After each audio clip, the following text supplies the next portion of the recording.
नमस्कार दोस्तों, मैं doctor Deepchand Bhambhu Ayurvedic medical officer Jamal में पोस्टेड हूँ। आजकल कोरोना वायरस को लेकर के हम सभी चिंतित हैं और कोरोना वायरस से जो बीमारी होती है उसका नाम है कोविड-19। तो ये जो कोविड-19 है, इसमें आयुर्वेद का क्या रोल हो सकता है?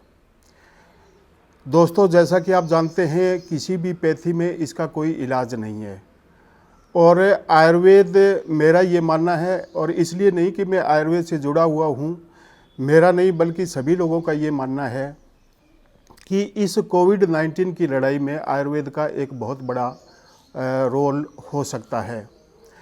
जितनी भी, जैसा कि आप जानते हैं कि इससे बचाव जो है वो सोशल डिस्टेंसिंग है, फेस मास्क है, हैंड वॉशिंग है, डिसइंफेक्शन है, ये सारी चीज़ें तो हैं, लेकिन ये चीज़ें क्विक फिक्स है, यानी ये स्थायी नहीं है, स्थायी इलाज नहीं है, ये अस्थायी इलाज है। मेरा ये मानना है कि देर सवेर हम सभी कोरोना वायरस से इन्फेक्टेड होंगे।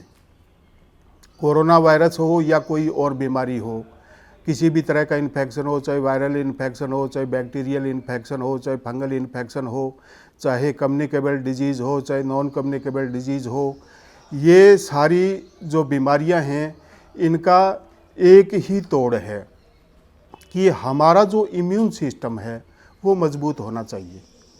अगर हमारा इम्यून सिस्टम मजबूत है तो किसी भी तरह की कोई बीमारी है उसे हम सफलतापूर्वक लड़ सकते हैं। कोविड-19 का और इस तरह की बहुत सारी बीमारियां हैं, कई बीमारियां हैं जिनका कोई इलाज नहीं है। हमारा जो इम्यून सिस्टम है वही उनसे लड़ता है। तो अगर इम्यून सिस्टम मजबूत हो तो हम इस बीमारी से बच सकते हैं, लड़ सकते हैं। तो आयुर्वेद के अंदर इम्यून सिस्टम को मजबूत करने के लिए बहुत सारी औषधियाँ हैं और बड़ी अच्छी बात यह है कि हमारे आसपास के क्षेत्र में भी इस तरह की बहुत सारी हर्ब्स हैं जिनका हम प्रयोग कर सकते हैं और हमारे यहाँ इस क्षेत्र में ये इजीली अवेलेबल हैं। जो सबसे ज़्यादा जो इफ़ेक्टिव मेडिसिन्स कहिए या हर्ब्स कहिए, वो हैं, एक तो गिलोय है, दूसरा तुलसी है, तीसरा अश्वगंधा है, सौंठ है, काली मिर्च है, और ये सारी चीज़ें हमारे यहाँ अवेलेबल हैं।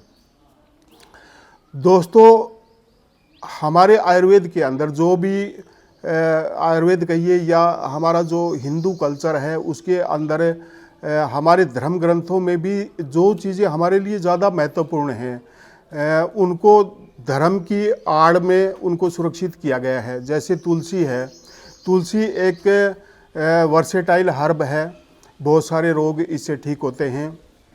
ये बैक्टीरिया को भी ख़त्म करती है और वायरस को भी, फंगल को भी, और हाइपरटेंशन को भी, डायबिटीज़ को भी, तनाव को भी। ये तुलसी जो है ये वर्सेटाइल यानी बहुउपयोगी हर्ब्स है। तो इसलिए इसको एक धार्मिक रूप दे करके, इसको एक पवित्र मान करके सभी लोगों को ये कहा गया है कि इसको अपने घर में लगाएं ताकि ये इजीली अवेलेबल हो सके और हम इसका आसानी से उपयोग कर सकें। तो तुलसी हमारे यहाँ घरों में सभी जगह अवेलेबल है और तुलसी का जो यूज़ करने का तरीका है वो है कि इसके जो पत्ते हैं वो आप दूध में और चाय में डाल करके ले सकते हैं और वैसे इसके पत्तों को छाया में सुखा करके और उनका पाउडर बना करके भी रख सकते हैं। दूसरी जो मेडिसिन है वो है गिलोय। गिलोय एक बेल होती है और ये बहुत ही, इसके अंदर जीवनीय शक्ति बहुत ही ज़्यादा होती है और गिलोय एक ऐसा पौधा है, ऐसी हर्ब है कि जो कभी मरती नहीं, यानी ये हमेशा अमर रहती है, इसीलिए इसका नाम अमृता रखा गया है, यानी कभी न मरने वाली। गिलोय खुद नहीं मरती है और इसका जो सेवन करता है उसकी जीवनीय शक्ति को भी ये बढ़ाती है। तो गिलोय जो है हमारे यहाँ बहुत अवेलेबल है और इसका जो यूज़ करने का तरीका है, इसका तना यूज़ किया जाता है जो ज़्यादा हरा ना हो। उस तने को लेकर के उसका 4 अंगुल का टुकड़ा ले लें और उसको कूट पीस करके और पानी में उबाल करके, यानी 4 अंगुल के टुकड़े को कम से कम 2 गिलास पानी में उबालें और जब चौथाई यानी आधा गिलास शेष रह जाए तो उसको छान करके पिए। ये बहुत ही बढ़िया इम्यूनो बूस्टर है। इसके अलावा अश्वगंधा जो है वो हमारे यहाँ इसको आसकंद के नाम से पुकारा जाता है। आसकंद की जड़ काम में ली जाती है। आसकंद जो है उसकी जड़ को लेकर के और इसको सुखाने का वही तरीका है कि छाया में, कोई भी जो औषधीय पौधा है उसको छाया में सुखाया जाता है ताकि उसके जो गुण हैं वो कम ना हो। तो इसकी जड़ को निकाल करके छाया में सुखा करके इसका पाउडर बना लें और लगभग 3 ग्राम इसका पाउडर दूध में उबाल करके अगर हम सेवन करें तो हमारा जो इम्यून सिस्टम है वो काफ़ी मजबूत हो जाएगा। अश्वगंधा की एक ख़ास बात और है कि ये आजकल तनाव से बहुत सारी बीमारियां होती हैं, नींद न आना, चिंता रहना, हाइपरटेंशन यानी ब्लड प्रेशर का बढ़ना और डिप्रेशन, अवसाद जिसको बोलते हैं, तो इन रोगों में अश्वगंधा बहुत ही उपयोगी है। और मेरा आप सभी से ये रिक्वेस्ट है कि अश्वगंधा का लगातार सेवन करें ताकि आप तनाव से भी बचेंगे और हमारी जो इम्यून सिस्टम है, रोग प्रतिरोधक क्षमता है, वो भी इससे बढ़ेगी। इसके अलावा गिलोय आ गई और तुलसी आ गई, अश्वगंधा आ गया और हमारे जो रसोई के अंदर बहुत सारी चीज़ें हैं जिनका इम्यूनो बूस्टर के रूप में प्रयोग किया जा सकता है। उदाहरण के रूप में सौंठ है, सर्दियों में आप अदरक ले सकते हैं और अदरक जब सूख जाती है तो उसको सौंठ कहा जाता है। तो सौंठ का पाउडर जो है वो आप यूज़ कर सकते हैं दूध में डाल करके। काली मिर्च जो है उसका पाउडर भी आप उसमें दूध में डाल सकते हैं, सब्जी में डाल सकते हैं।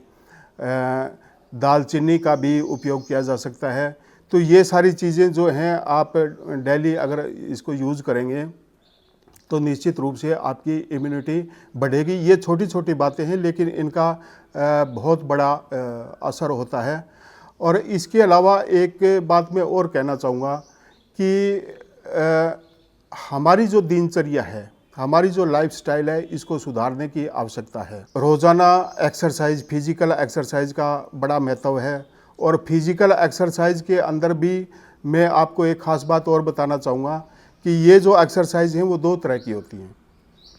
एक योगिक एक्सरसाइज, दूसरी जो एरोबिक एक्सरसाइज हैं, वो जैसे जिम के अंदर जो हम एक्सरसाइज करते हैं वो एरोबिक एक्सरसाइज हैं, यानी ऐसी एक्सरसाइज जिसके अंदर मूवमेंट होता है वो एरोबिक एक्सरसाइज है। और दूसरी जो एक्सरसाइज जिसके अंदर मूवमेंट नहीं होता और एक निश्चित आसन में हम स्थिर होते हैं, जिनको योगिक एक्सरसाइज बोलते हैं।